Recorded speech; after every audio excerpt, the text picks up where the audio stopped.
दोस्तों, आज मेरे पास बिल्कुल ही टाइम नहीं है। मुझे आपसे बात करने का टाइम नहीं है, मुझे ये वीडियो बनाने का भी टाइम नहीं है आज। ऑब्वियसली आप समझ चुके हैं कि आज का वीडियो है टाइम मैनेजमेंट के बारे में। मान लीजिए आप अपने किसी क्लोज फ्रेंड से पूछते हैं कि यार मैं सोच रहा हूं हम दोनों इस प्रोजेक्ट पर साथ में काम करते हैं, या इस हॉबी पर साथ में काम करते हैं, या इस फिटनेस लेवल पर साथ में काम करते हैं। क्या चांसेस है कि आपका दोस्त बोलेगा हाँ यार चलो बहुत एक्साइटिंग है, हम लोग साथ में करते हैं। 95% चांसेस यही है कि वो कहेगा नहीं, मैं बहुत टाइड अप हूं, बहुत बिजी हूं, मेरे इतने काम के कमिटमेंट्स है, या स्टडीज के कमिटमेंट्स है, या फैमिली कमिटमेंट्स है, मैं बिल्कुल टाइम नहीं निकाल सकता। तो ये जो एक स्टेटमेंट है कि मेरे पास बिल्कुल टाइम नहीं है, मेरे हिसाब से एक बहुत बड़ा झूठ है जो हम इतना ज्यादा यूज करते हैं और इतना ज्यादा दूसरों से कहते हैं कि फाइनली हम वो झूठ अपने आप से भी कहने लगते हैं। और इसमें मैं अपने आप को भी इंक्लूड कर रहा हूं, मैं सिर्फ आपसे नहीं कह रहा हूं ये। तो हम क्या कर सकते हैं अपनी लाइफ में कि हम इस सिचुएशन को बदले और हमारा टाइम ऐसे यूज करें, या टाइम को ऐसे क्रिएट करें ताकि हम और प्रोडक्टिव और कंस्ट्रक्टिव और फ्रूटफुल हो अपने टाइम के साथ। इसमें मैं एक एग्जांपल शेयर करूंगा मेरी पर्सनल लाइफ का ही। मैं रफली 7 से 8 महीनों से यूट्यूब वीडियोस रेगुलरली बना रहा हूं। और जैसा कि आपको कुछ तो आइडिया होगा कि कंटेंट लिखने में, उसे रिकॉर्ड करने में, उसे एडिट करने में, अपलोड करने में, थंबनेल बनाने में काफ़ी टाइम निकल जाता है। इससे पहले भी मेरा एक फुल टाइम बिजनेस था, इससे पहले भी मेरी फैमिली थी, तो वो सारे नॉर्मल कमिटमेंट्स जो हर किसी के साथ होते हैं वो मेरे पास भी थे। लेकिन फिर भी मैंने किसी भी तरह ये डिसीजन लिया और मैंने इसके लिए टाइम निकालना शुरू किया। लेकिन आज भी मेरा अपलोड फ्रीक्वेंसी हफ्ते में 1 दिन से ज्यादा नहीं है। और कितने ऐसे यूट्यूबर्स हैं जो ऑलमोस्ट एवरीडे वीडियोस अपलोड करते हैं, कितने ऐसे हैं जो दिन में मल्टीपल वीडियोस अपलोड करते हैं, और इनमें से कई यूट्यूबर्स के फुल टाइम करियर्स भी हैं। तो डेफिनेटली मेरे चैनल पे भी बहुत ज्यादा स्कोप है कि मैं और वीडियोस बनाऊं और बेटर वीडियोस बनाऊं। मैं ये नहीं कह सकता कि मेरे पास टाइम नहीं है। और आज भी अगर कोई मुझसे पूछे कि ये प्रोजेक्ट मुझे इंटरेस्टिंग लग रहा है सतीश, क्या तुम इसके लिए टाइम निकाल सकोगे, अगर मैंने सीधी तरह कह दिया नहीं यार मेरे पास टाइम नहीं है, मेरा बिजनेस है, मेरी फैमिली है, मैं यूट्यूब वीडियोस बनाता हूं, मैं तो टाइम बिल्कुल निकाल ही नहीं सकता। मैं जानता हूं कि मैं अपने आप से झूठ बोल रहा हूं और सामने वाले से भी झूठ बोल रहा हूं। क्योंकि अगर मैं जानता हूं कि उस चीज में और वैल्यू एडिशन होगा, चाहे मेरा चाहे किसी और का, या उसका कुछ रिजल्ट मिलेगा, तो ऑटोमेटिकली मैं अपने टाइम को उसी तरह से रिस्ट्रक्चर करूंगा कि मैं उस प्रोजेक्ट पर ध्यान दे सकूं। तो अगर लैक ऑफ टाइम प्रॉब्लम नहीं है तो प्रॉब्लम क्या है? मेरे हिसाब से लैक ऑफ टाइम का रूट कॉज एक ही है, और वो है लैक ऑफ डिसीजन। कि हमने वो डिसीजन ही नहीं लिया कि 3 महीने के लिए हम इस गोल पे काम करेंगे, या 1 साल के लिए हम इन 3 गोल्स पे काम करेंगे। वो डिसीजन लेने से ही जब हमें दिन में वो 1 घंटे का स्लॉट मिलेगा, 40 मिनट का स्लॉट मिलेगा, या आधे घंटे का स्लॉट मिलेगा, हम ऑटोमेटिकली उसी टास्क पर काम करेंगे, क्योंकि हम जानते हैं कि हमने वो डिसीजन लिया है कि हमें इसमें इंप्रूवमेंट चाहिए हमारी लाइफ में। और जब तक वो डिसीजन हम नहीं ले पाएंगे, हम ऑटोमेटिकली उन चीजों पर टाइम स्पेंड नहीं करेंगे। अब मान लीजिए कि आपने डिसीजन भी ले लिया, और जब हम उस मोमेंट पे है कि हमें उस चीज पर काम करना है, मान लीजिए हमने 3-4 घंटे कुछ और काम किया, 1 घंटा फ्री मिल रहा है और हमें वो अपॉर्चुनिटी मिल रही है कि हम इस चीज पर काम कर सके। हो सकता है लैक ऑफ डिसीजन ना हो सकता है लैक ऑफ डिसिप्लिन हो, कि उस मोमेंट में हमारा मूड नहीं है, उस मोमेंट में हमें थोड़ी थकावट महसूस हो रही है, हमें वो मोटिवेशन नहीं है, और हम ये सोचेंगे कि यार कल से शुरू करते हैं या नेक्स्ट वीक से शुरू करते हैं। तो अगर लैक ऑफ डिसिप्लिन आ गया तो अपने आप उसमें लैक ऑफ फोकस भी आ जाएगा, और फिर हम वही रूटीन में फंस जाएंगे कि हम देखेंगे अगला मैसेज क्या है, अगला ईमेल क्या है, अगला फोन कॉल क्या है, अगली सिचुएशन की डिमांड क्या है, और हमारी लाइफ पूरी रिएक्शन में निकलती जाएगी।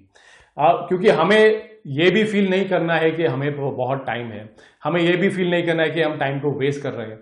तो नेचुरली हम उस अगले रूटीन एक्टिविटी के लिए बैठे रहेंगे और देखेंगे कि हाँ ठीक है, थोड़ा टाइम इंटरनेट पे टाइम पास कर लेते हैं, और अगला फोन आएगा, अगला ईमेल आएगा, अगला मैसेज आएगा, उसको मैं रिस्पॉन्ड करूंगा। और ऐसे ही हम यूज तो हो चुके हैं कि टाइम को इफेक्टिवली यूज ना करने में, या टाइम को जैसा कहते हैं ऑलमोस्ट वेस्ट ही करने में। मैंने एक टेड टॉक देखा था जिसमें उस स्पीकर ने काफी इंटरेस्टिंग चीजें कही टाइम मैनेजमेंट के बारे में। सबसे पहले उन्होंने कहा कि टाइम इज इलास्टिक। इलास्टिक का मतलब यह है कि अगर आप इकोनॉमिक्स कॉन्सेप्ट से फेमिलियर हैं कि जब किसी आइटम की रेट बढ़ जाती है, उसकी डिमांड कम हो जाती है, और जब उसकी प्राइस कम हो जाती है उसकी डिमांड बढ़ जाती है। ये एक बहुत ही बेसिक इकोनॉमिक कॉन्सेप्ट है, इसे प्राइस इलास्टिसिटी कहा जाता है। तो उसी तरह टाइम भी इलास्टिक है। मान लीजिए आपकी लाइफ में एक बहुत बड़ी इमरजेंसी आ गई आज, नेचुरली आप उसे 2 घंटे 4 घंटे या सारा दिन भी देंगे, क्योंकि वो सिचुएशन डिमांड कर रही है कि हम उसे इतना टाइम दें। और मान लीजिए कि आपको 2 या 3 घंटे ही दिए जाते हैं कुछ बहुत जरूरी काम या बहुत ज्यादा काम खत्म करने के लिए। डेफिनेटली आपकी लाइफ में ऐसी सिचुएशन आएगी होगी कि आपने 2-3 घंटे में बहुत सारा काम खत्म किया होगा। तो उसका मतलब क्या हुआ? हमने टाइम क्रिएट भी किया, हमने टाइम श्रिंक भी किया। तो टाइम भी एक, अगर हम उसे इलास्टिक समझे कि अगर हमें एक नॉर्मल काम के लिए 4 घंटे दिए जाएंगे, हम 4 घंटे ले लेंगे उसके लिए, या हमें 1 घंटा दिया जाएगा बहुत इंपॉर्टेंट काम खत्म करने के लिए, हम कोशिश करेंगे हम 1 घंटे में उसे खत्म कर लें। तो ये एक बहुत ही इंटरेस्टिंग कॉन्सेप्ट लगा मुझे। दूसरा जो था, उन्होंने कहा कि जब कोई कहता है आई डोंट हैव टाइम, उसका मतलब यही है कि I don't want to do this right now. देखिए, अगर आप ऑनेस्टली सोचेंगे, कुछ चीजें तो डेफिनेटली है इस आज के दिन में या इस हफ्ते में जो आप भी जानते हैं आप करेंगे ही करेंगे। आप, ऐसा होगा ही नहीं कि आप उन चीजों को करेंगे नहीं। और कुछ चीजें ऐसे भी है जो आप जानते हैं आप बिल्कुल करेंगे ही नहीं, आपने वो डिसीजन ले लिया कि ये चीजें मैं नहीं करने वाला हूं। तो जब कोई कहता है आई डोंट हैव टाइम, उसका मतलब नॉर्मली यही है कि I don't want to do this right now. तीसरा जो था, उन्होंने कहा कि don't manage your time, manage your priorities. तो ये उसी बात पर वापस आ जाती है कि हमने क्या डिसीजन लिया है कि हमें इस वक्त, इस हफ्ते, इस महीने, इस क्वार्टर या इस साल में इन चीजों पर काम करना है।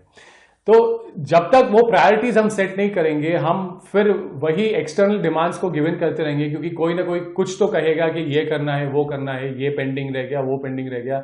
ये चीजें एंडलेस है, वो कभी खत्म होंगी नहीं। तो जब तक हमने प्रायोरिटी सेट नहीं की कि इन चीजों को मैं करूंगा और इन चीजों को मैं कोशिश करूंगा मैं ना ही करूं, या उन्हें डेलीगेट करूंगा, या उन्हें साइडलाइन करूंगा कि इन चीजों को मैं हफ्ते में एक बार ही करूंगा, तभी हम वो डिसीजन लेंगे, तभी हम वो परमिटेशन कॉम्बिनेशन क्रिएट कर सकेंगे कि कैसे हम हमारे टाइम को इफेक्टिवली मैनेज कर सकते हैं। दोस्तों, क्योंकि देखिए, हम एक ऐसे टाइम में रहते हैं कि एक क्लिक पे हमारा काम है और दूसरे क्लिक पे हमारा डिस्ट्रैक्शन है। एक क्लिक पे हमारा ईमेल है, दूसरे क्लिक पे दोस्त का मैसेज आ गया, और कभी कभी एक क्लिक ऐसा हो जाता है कि वो हमें डिस्ट्रैक्ट कर देता है 1, 2 या 3 घंटे के लिए। तो ये जो एक अवेयरनेस है, टाइम की अवेयरनेस है, वो हमें ही रखनी है। क्योंकि देखिए, 24/7 तो कोई कैमरा लेके घूमेगा नहीं आपके पीछे और कहेगा देखो यार तुमने आज 1 घंटा वेस्ट किया, 3 घंटे वेस्ट किए, 4 घंटे, या तुम इस टाइम में ये सब कुछ कर सकते थे, और ना तो आप कैमरा लेकर मेरे साथ घूमेंगे। तो ये जो एक अवेयरनेस है कि हम हमारे टाइम कैसे यूज कर रहे हैं, कैसे मैनेज कर रहे हैं, वो अवेयरनेस हमें ही रखनी पड़ेगी, और कोई हमारे लिए वो अवेयरनेस रखने ही नहीं, हमारे लिए वो काम करने वाला है ही नहीं। और क्योंकि मैंने YouTube का एग्जाम्पल लिया, उस एक YouTube वीडियोस बनाने से ही मुझे टाइम की इतनी अवेयरनेस हुई है कि मुझे हमेशा ये सोचना पड़ता है कि ठीक है, अगर मैं आधे घंटे के लिए फ्री हूं या मैं 1 घंटे के लिए फ्री हूं, मैं अब इस 1 घंटे में क्या करने वाला हूं।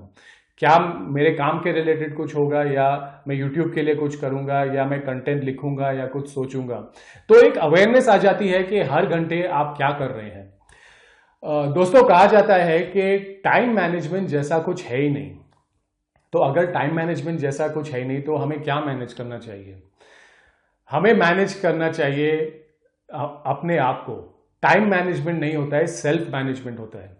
तो जितना ही इफेक्टिवली हम अपने आप को मैनेज करेंगे, हम हमारे लाइफ के प्रायोरिटीज को मैनेज करेंगे कि, और ये डिसीजन लेंगे कि ये हमारे गोल्स हैं।